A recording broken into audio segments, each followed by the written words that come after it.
You think you know what love looks like. You probably picture grand gestures, big declarations, someone chasing you down the street in the rain. That is what movies taught you. But I am about to tell you something that will completely flip the way you see relationships. And if you have ever loved someone who was distant, guarded, or hard to read, this might be the most important thing you will ever hear. Here is the cold truth. The rarest thing an avoidant will ever do for you looks absolutely nothing like love. In fact, the first time it happens, you might not even notice it. You might brush it off. You might even feel underwhelmed.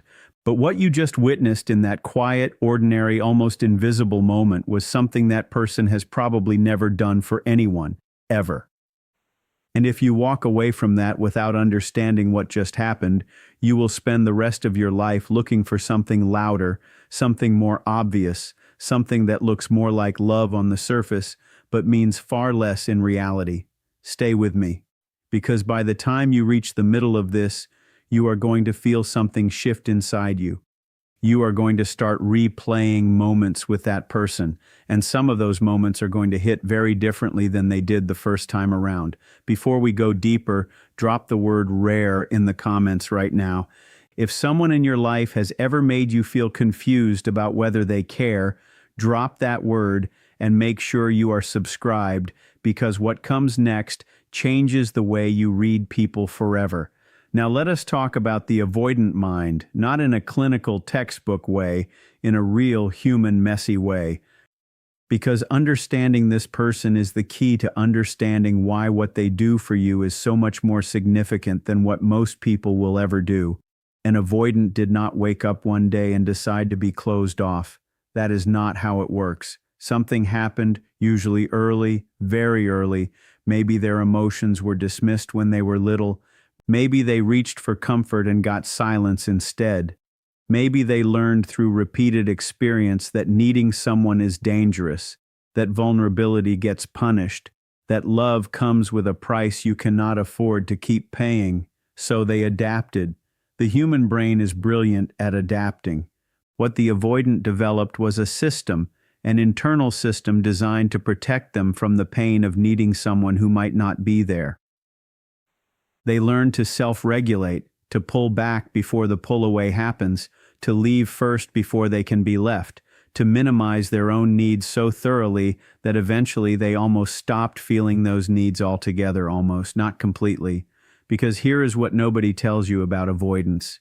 Underneath all of that distance, underneath all of that self-sufficiency and the walls and the independence that looks so effortless on the outside, there is a person who feels deeply, possibly more deeply than most people you have ever met. They just have a completely different relationship with those feelings. They do not wear them on the surface, and they carry them in places they have never shown anyone. And that is exactly why what they do for the right person is so rare, because it is not natural for them. It does not come easy. Every single gesture, every single moment of openness costs them something, something real, something significant. While you might open up to someone the way you open a window, light and easy and automatic, they open up the way someone opens a door that has been sealed shut for decades. It requires effort. It requires trust. And for an avoidant, trust is the rarest resource in the world. So, when I tell you that there are specific things an avoidant will do for someone they genuinely love, I need you to understand the weight of each one. I need you to understand that what looks small on the outside is seismic on the inside. Let us start with the one that almost everyone misses. They stay. That is it. They just stay.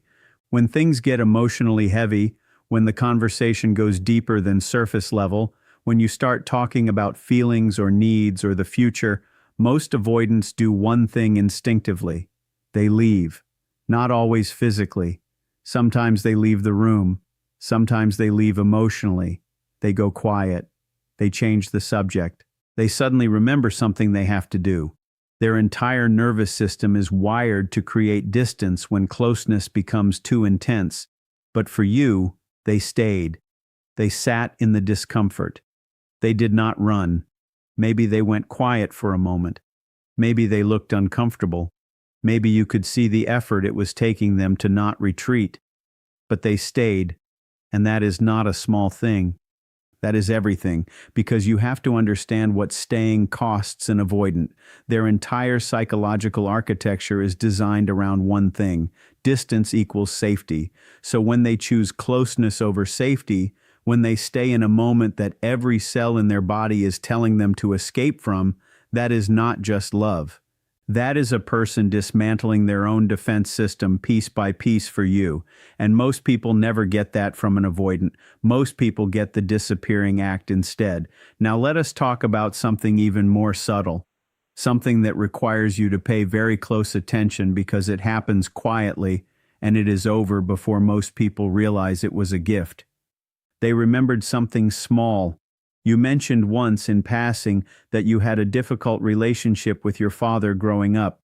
You said it offhandedly. You did not make a big deal of it. You moved on to something else. 3 weeks later, they bring it up, not dramatically. They just say something like, "I was thinking about what you said about your dad. Are you okay?" Or maybe you mentioned a food you love, something obscure, something you said once without even thinking. And weeks later, without any prompting, they got it for you. Or they texted you an article about it. Or they just said they saw it somewhere and thought of you. This is enormous, and here is why. Avoidants protect themselves by keeping things shallow. The more they know about you, the more attached they become. The more attached they become, the more vulnerable they are to being hurt. So, the self-protective thing to do is to not pay close attention, to not let the details of your life sink in, to stay just removed enough that losing you would not be catastrophic. When they remember the small things, they are showing you that they have let you in past the first wall, that they are not keeping you at arm's length emotionally anymore, that somewhere in their mind and heart, you have become someone who matters enough to think about when you are not there. That is intimacy. Real intimacy. And for an avoidant, it is one of the hardest things to allow. Let us keep going, because the next one is something that often gets misread entirely. They tell you something they have never told anyone. It might seem ordinary. They might deliver it in a low, flat voice with no drama attached to it. They might say something like, "I do not usually talk about this," and then say a thing that clearly carries years of weight. Maybe it is something about their childhood. Maybe it is a fear they have. Maybe it is a failure they have never admitted to. Maybe it is something they did that they are ashamed of. Maybe it is just a dream they have that they think sounds stupid, and then they look at you. And in that look, even if their face is still controlled, even if their voice is still even, you can feel the question underneath it. Is it safe? Did I just make a mistake by showing you this? The average person who has never studied the avoidant attachment style might hear that moment and think, okay, that is nice, they shared something personal. But you need to understand the magnitude of what just happened. An avoidant does not share vulnerably, not naturally, not without massive internal cost. Vulnerability for them is not a practice, it is a risk that their history has told them repeatedly is not worth taking. They took that risk with you. That means something profound. That means you are one of the very, very few people in their life who gets to see something real, something unguarded, something true.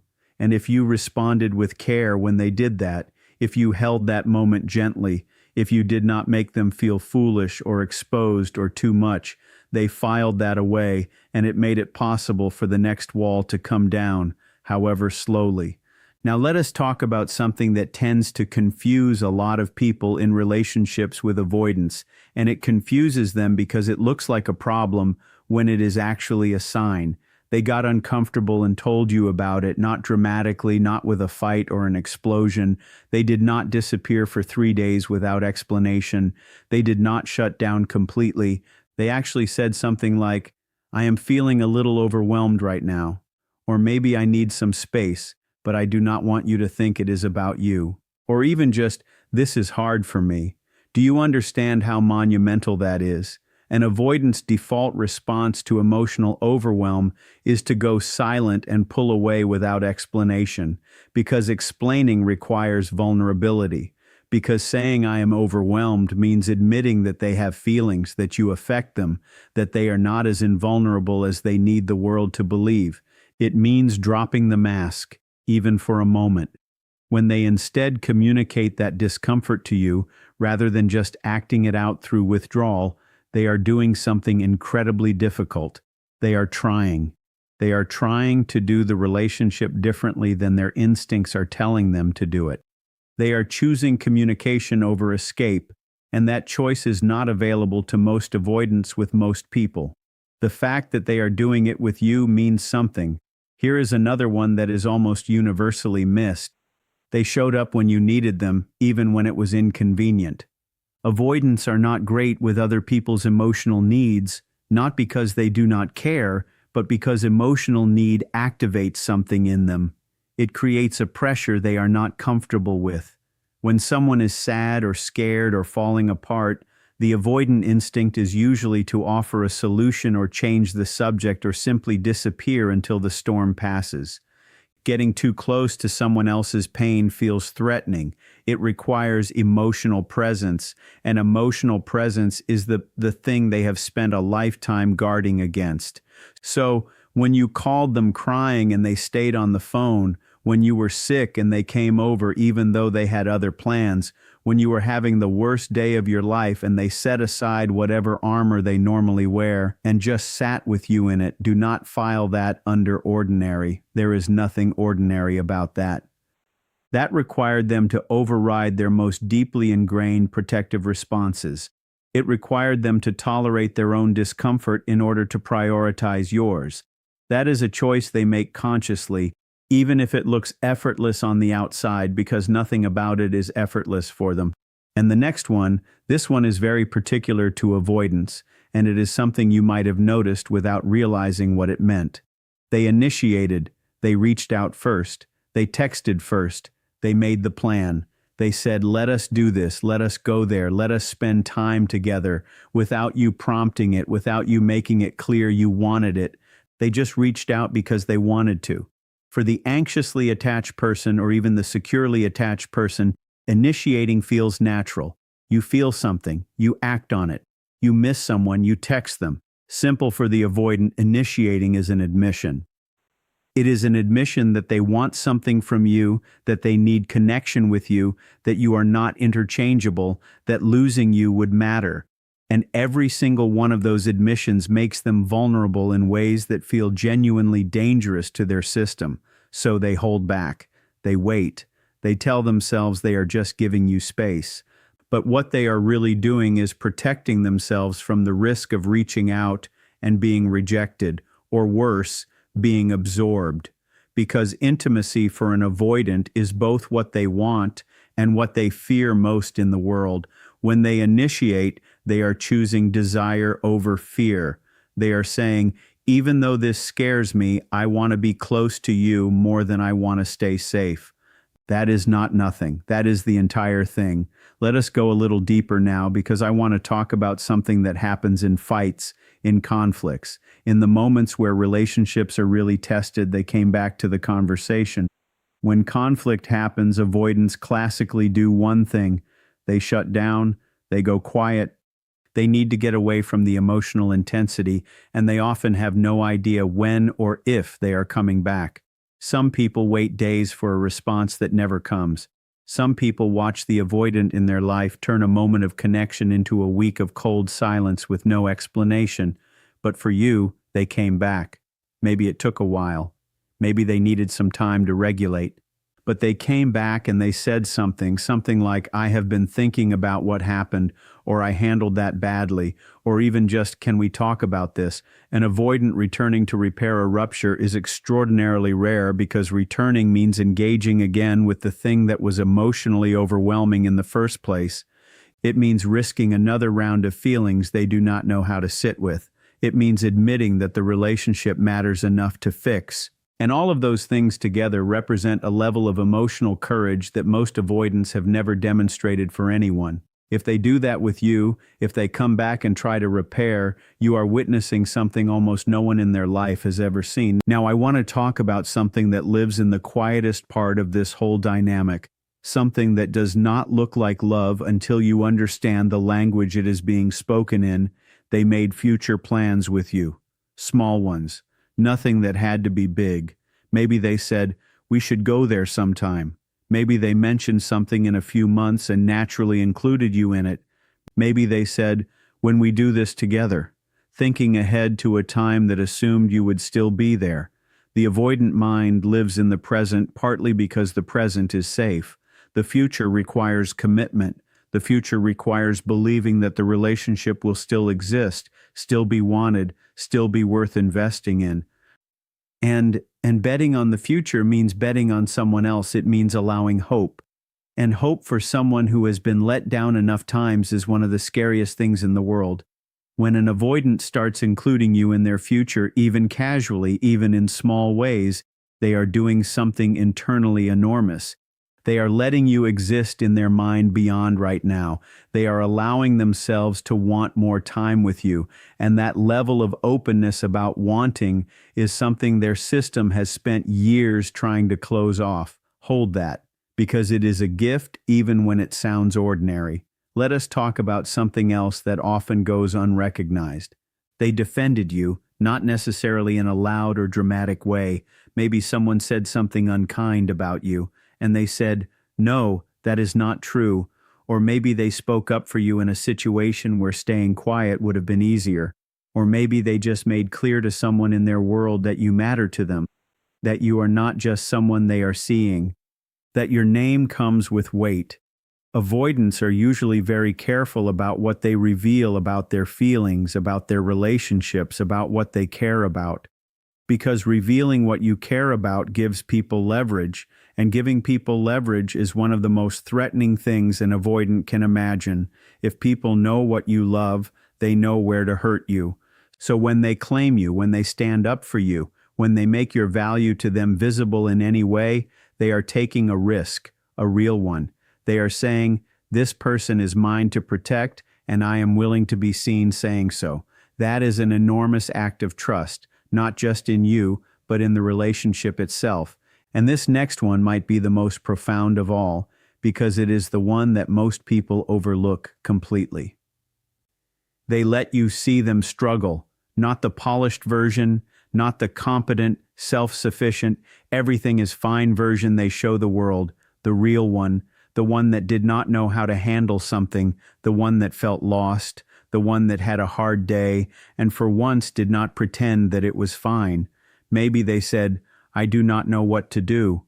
Maybe they just seemed sad, and for the first time they did not immediately put on the mask. Maybe they said, "I am not okay right now," and they let you see that without immediately shutting it back down. For an avoidant, appearing weak or uncertain is one of the most threatening experiences possible, because their entire identity is built around not needing anyone, around being capable and independent and immune to the emotional chaos that seems to bring other people to their knees. That image is not vanity. It is armor. It is the thing standing between them and the vulnerability that once got them hurt. So when they lay that armor down, even briefly, even imperfectly, and let you see what is underneath it, you are seeing the truest version of them. The version that exists before all the protection goes up. The version that they have probably spent decades keeping hidden, and they showed it to you on purpose. Or maybe not even on purpose, which is even more meaningful, because it means they felt safe enough with you that the armor slipped without them planning it. That is love in the avoidant language, and it is the rarest sentence in their vocabulary. Now, I want to be honest with you about something, because this would not be complete without it. Understanding all of this does not mean accepting everything. It does not mean excusing the disappearances or the shutdowns or the moments where they went cold when you needed them to be warm. Loving an avoidant does not require becoming a saint. It requires clarity. The kind of clarity that comes from understanding what is actually happening beneath the surface of the behavior that confuses or hurts you. When they pulled away after getting close, it was not rejection. It was fear. When they went quiet after a good date, it was not indifference. It was overwhelm. When they seemed to push you away right when things were getting real, it was not because you were too much. It was because they were feeling too much, and they did not know how to hold it without shutting down. None of that means you should tolerate being treated poorly. None of that means you should make yourself small to accommodate their fear. What it means is that you now have the ability to see the difference between someone who is unable to love and someone who is doing the hard, terrifying, slow work of learning to love in a way they were never taught. And that is a crucial distinction because giving up on the first is wisdom. But walking away from the second without recognizing what you had, that is a loss you might not fully understand until much later. There are people walking around right now who let go of someone who was doing all of these things, who was staying even though every part of them wanted to flee, who was remembering the small details even though closeness scared them, who was initiating even though vulnerability terrified them, who was coming back to repair even though returning to conflict felt unbearable, who was letting their armor slip even though exposure felt like the most dangerous thing they had ever done. And those people thought they were being overlooked. They thought they deserved more. And maybe in some ways they were right, but they did not recognize what they had. They did not know the language it was being spoken in. You know it now. So here is the question that matters, and I want you to sit with it for a moment before you answer. Is there someone in your life who has been doing these things quietly, who has been staying even when staying was hard, who has been showing up in ways that looked small, but now through everything you have just heard, look enormous? Who has been speaking in a language you were not quite fluent in before today? If there is, you now have a choice that you did not have before. The choice to recognize what you are being given. The choice to meet that person with the same patience and presence they have been extending to you in the only way they know how. The choice to stop waiting for the grand gesture and start receiving the quiet, costly, extraordinarily rare thing that is actually being offered. Because here is the final truth, and this is the one that stays with you. People love in the language they were given, and some people were given a very limited vocabulary for it, but they are using every word they have, every single one for you. And if you can hear that, if you can really hear it, that changes everything. You have been carrying a question about someone, about whether they really love you, about whether it is real, about whether what you are experiencing is enough. And I hope something in this shifted the way you hold that question, not by lowering your standards, but by expanding your understanding of what love can look like when it comes from someone who learned very early that love was not safe. The rarest thing an avoidant will ever do for you is choose you over their own fear, over and over again, in ways so quiet you almost did not see them. But they were there, they have always been there, and now you can see them for what they are. Do not let that person go without understanding what they were giving you. Do not let the silence fool you into thinking nothing was being said. And do not let the ordinary moments pass without recognizing the extraordinary courage it took for them to show up in them, because for someone who learned that love was dangerous, reaching for it anyway is the bravest thing in the world. And if they are reaching for you, that means something deep and rare and worth understanding, worth choosing, worth staying for. If you are someone who has felt this way, who has loved someone quiet and guarded and difficult to read, share this with them. Not as a message, not as a hint, just share it, because sometimes people do not know they are being seen until someone shows them the mirror. And if this opens something up for you today, if it made you see someone differently, if it made you see yourself differently, you already know what to do. Stay curious about the people who are hard to read.